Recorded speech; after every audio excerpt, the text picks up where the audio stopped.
Washington decides what to call legitimate information and should consider prosecuting Americans who partake in whatever it brands propaganda. That's the message from former U.S. Secretary of State and veteran Democrat Hillary Clinton. I think there are Americans who are engaged in this kind of propaganda. And whether they should be civilly or even in some cases criminally charged is something that would be a better deterrent. Well, let's discuss all this with RT contributor Tara Reid now. Tara, many thanks for coming in. Lovely to see you today.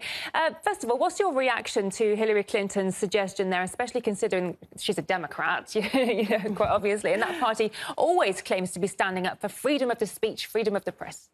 You know, it's really amazing, isn't it, that they trot out Dick Cheney, a warmonger, and then the other warmonger, Hillary Clinton. So they're pulling out all the stops right before the election.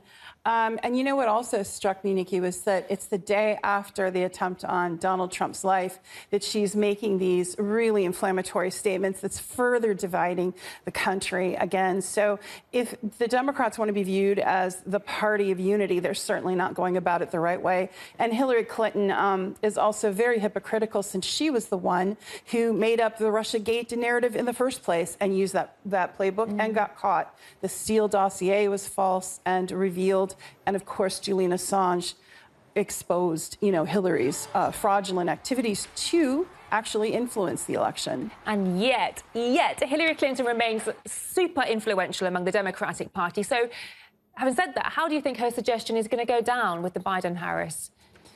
Well, I think that she has a partnership with Democratic leadership. So you have the elites all gathering around trying to basically hold on to power, basically keep... it's interesting she uses words like disinformation, misinformation.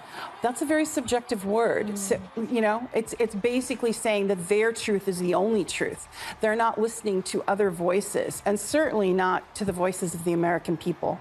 Do you expect Kamala Harris to echo similar talking points as in the final weeks towards the election? Oh, she already has. And she's made it clear in the recent past, there's video of her talking about censoring social media further. That video clip has been surfacing and haunting her, as it were. But she seems to be standing by it proudly. It's unbelievable that the Democrats seem to think that freedom of speech is something subjective, that they can only apply to them, but no one else.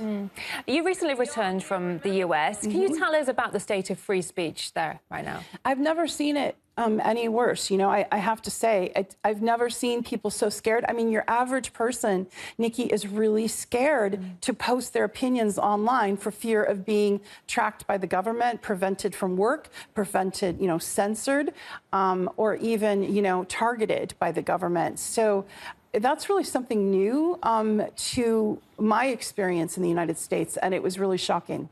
And what sort of legal measures can Americans take to protect themselves from prosecution for taking part in alternative media coverage, like some of our guests? Well, and that's what people need to know, that they do have their rights. Remember that the government works for us in America. We don't, they seem to think that Americans work for them.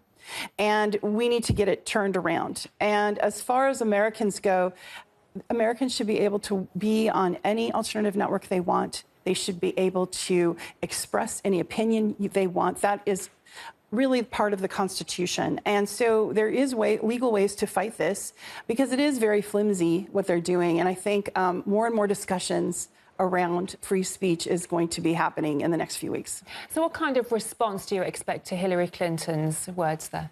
Well, she's already receiving some backlash because Hillary Clinton is not the popular figure she once was. In fact, there's a lot of backlash towards her, especially because it's well known that she fabricated the Russiagate. So I think trotting her out, the Democrats trotting her out to try to represent their views, was probably a huge mistake.